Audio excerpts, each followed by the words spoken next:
Good evening and welcome back for another edition of Vatican Connections. I'm Noel Okel. Since our last episode, there's been a lot of interesting things that have happened in Rome, especially with the beginning of the Lenten season. So here are just some of the stories that we bring you on tonight's show. The Pope kicked off the Lenten season with a traditional procession that goes back to the earliest moments of the Church.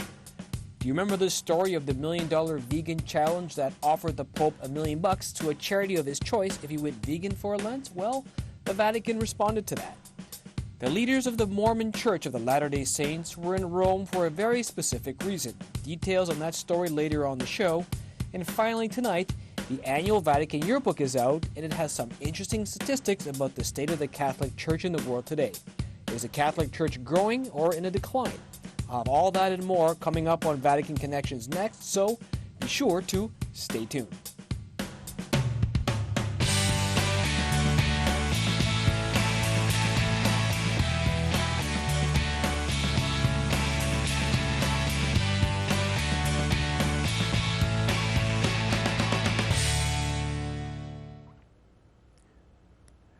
Okay, let's begin today with a quick look at some of the more recent papal events from the Vatican since our last episode, beginning with the Pope's message during his Sunday Angelus address.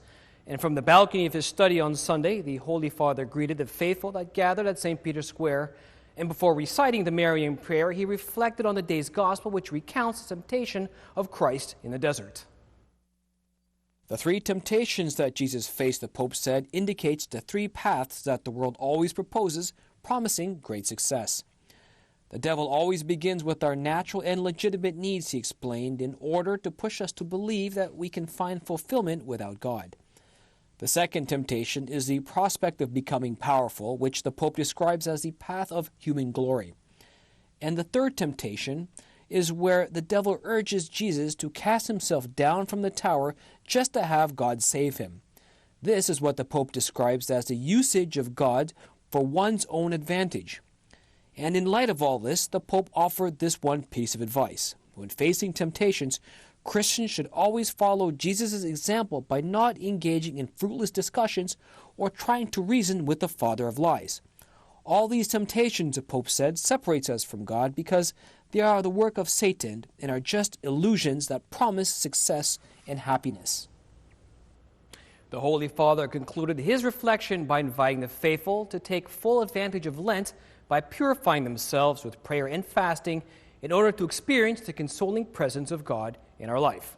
Now, the Holy Father kicked off the Lenten season at his weekly general audience on Ash Wednesday with a catechesis on the Thy Kingdom Come portion of the Our Father prayer, where he said that Advent heralds a time of conversion for all men and women.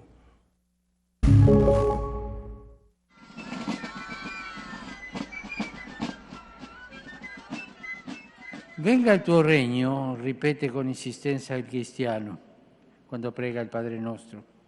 Gesù è venuto, però il mondo è ancora segnato dal peccato, popolato da tanta gente che soffre, da persone che non si riconciliano e non perdonano, da guerre e da tante forme di sfruttamento.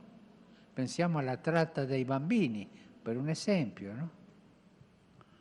Tutti questi fatti sono la prova che la vittoria di Cristo non si è ancora completamente attuata. A volte ci domandiamo come mai questo regno si realizza così lentamente. Gesù ama parlare della sua vittoria con il linguaggio delle parabole. Ad esempio, dice che il regno di Dio è simile a un campo dove crescono insieme il buon grano e la zizzania. Il peggior errore sarebbe di voler intervenire subito, estirpando dal mondo quelle che si sembrano essere erbe infestanti. Dio non è come noi, Dio ha pazienza. Non è con la violenza che si instaura il regno del mondo. Il suo stile di propagazione è la mitezza.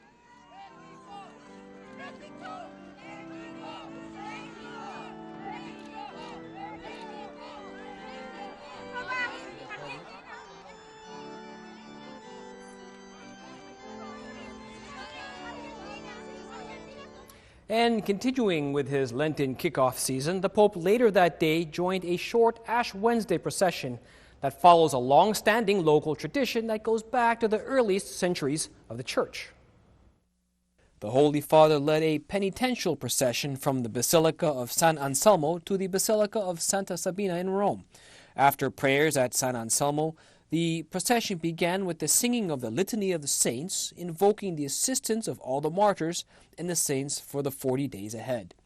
Arriving at Santa Sabina, the Pope celebrated Ash Wednesday Mass there, officially marking the beginning of Lent with a visit to the first of several station churches that will happen over the next 40 days.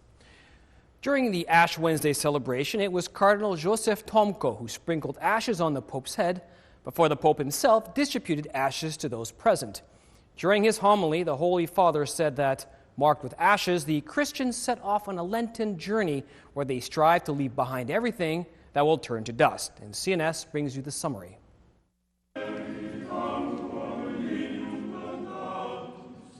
Per ritrovare la rotta oggi ci è offerto un segno, cenere in testa.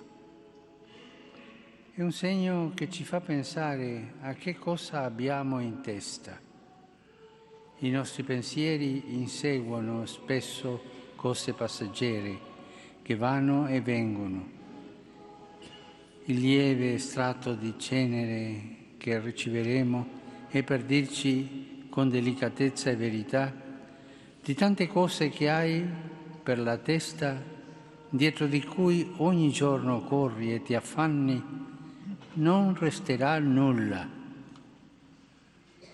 Per quanto ti affatichi dalla vita, non porterai con te alcuna ricchezza.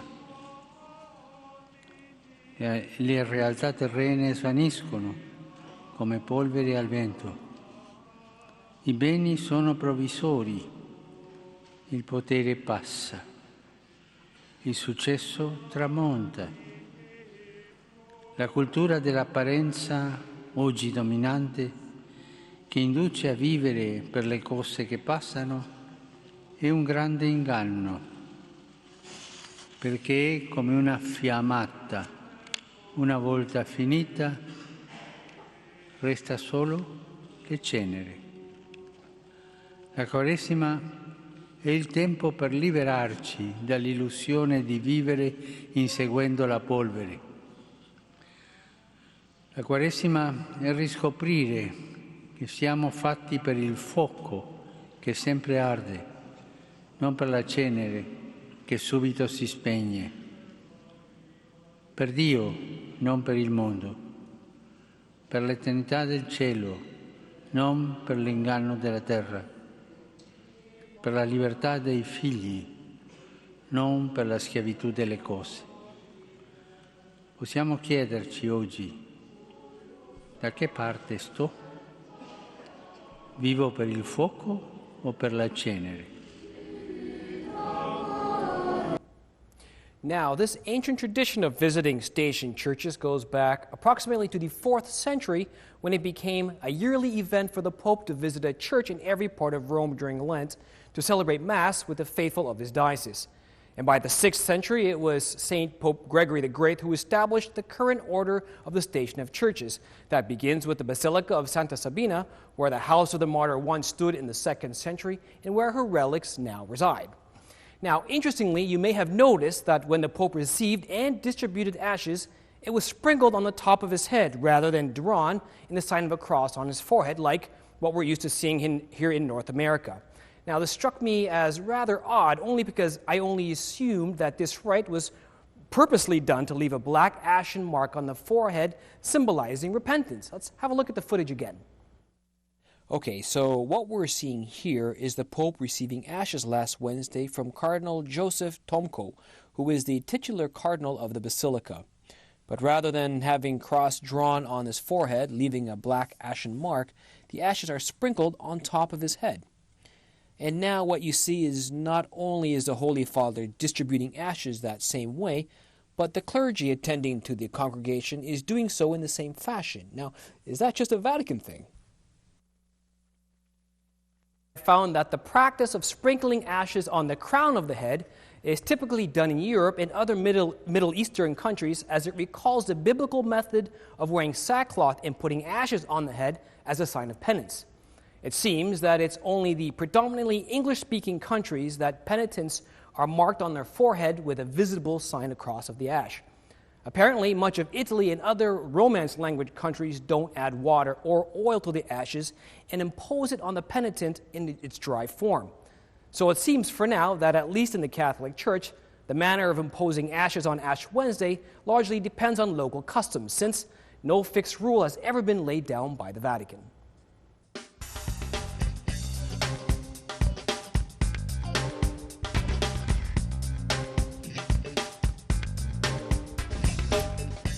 Okay, so let's have a quick look at some of the main headlines coming from Rome.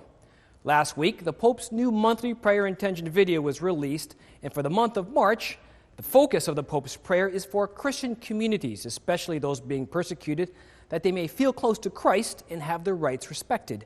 Have a look.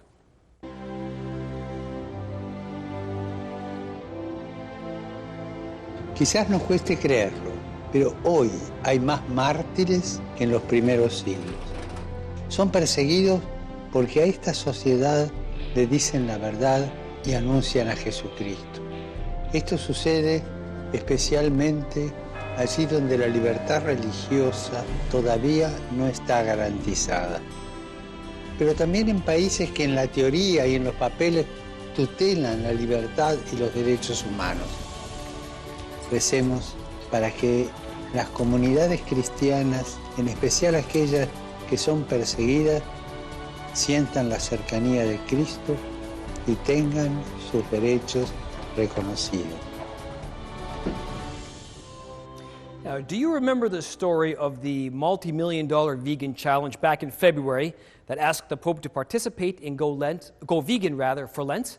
Well, it was one of the ones that was spearheaded by 12-year-old vegan activist Genesis Butler, who asked the Pope to eat a plant-based diet for Lent. And if he did, her group, which is supported by many celebrities, would donate $1 million to the charity of the Pope's choice.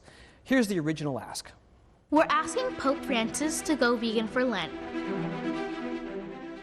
The $1 Million Vegan Campaign launched on February 6th in 15 countries around the world, supported by an incredible coalition of activists, researchers, and celebrities.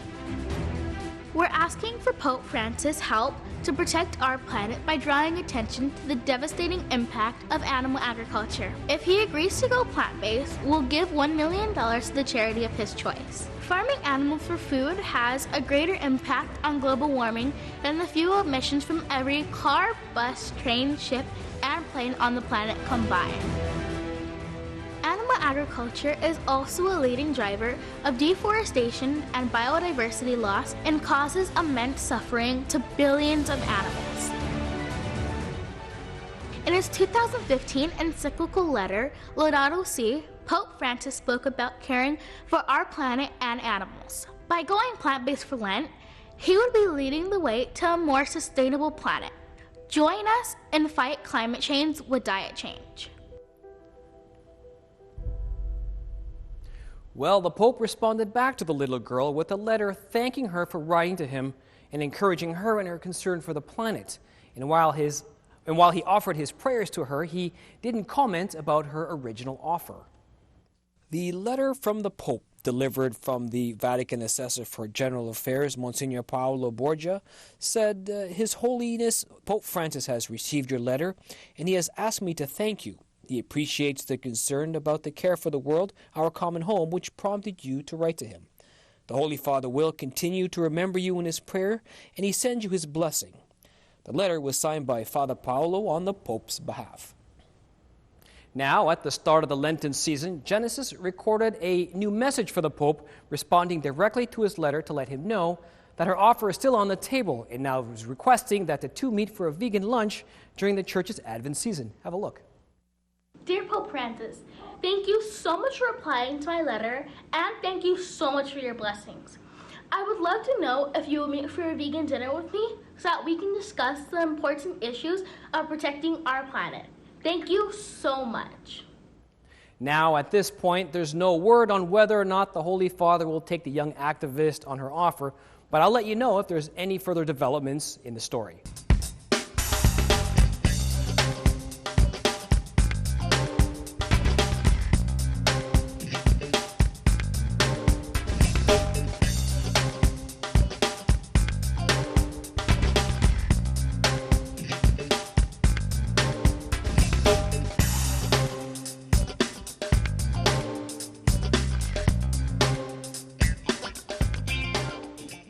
Now, here's an interesting story. Over the weekend, the Pope welcomed the top officials from the Church of Jesus Christ of Latter-day Saints to the Vatican a day before they officially inaugurated the first Mormon temple in the city of Rome. And CNS was there and brings us the story. Pope Francis welcomed top officials of the Church of Jesus Christ of Latter-day Saints to the Vatican March 9th, the day before the officials inaugurated their first temple in the city of Rome. Present at the meeting was Russell M. Nelson, president of the LDS Church.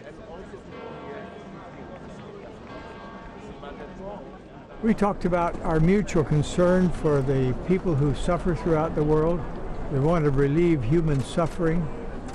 We talked about the importance of religious liberty, the importance of the family, our mutual concern for the youth of the church,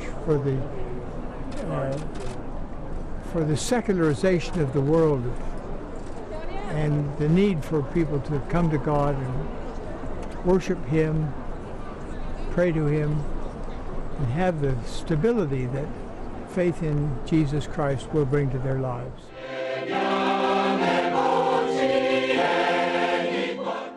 Catholic and Mormon leaders, especially in the United States, have increased their official contacts in recent years, working together on many social projects and joining forces to promote issues of common concern, particularly policies to support traditional families. But the Catholic Church does not recognize the baptism conferred by the Church of Jesus Christ of Latter-day Saints to be a valid Christian baptism.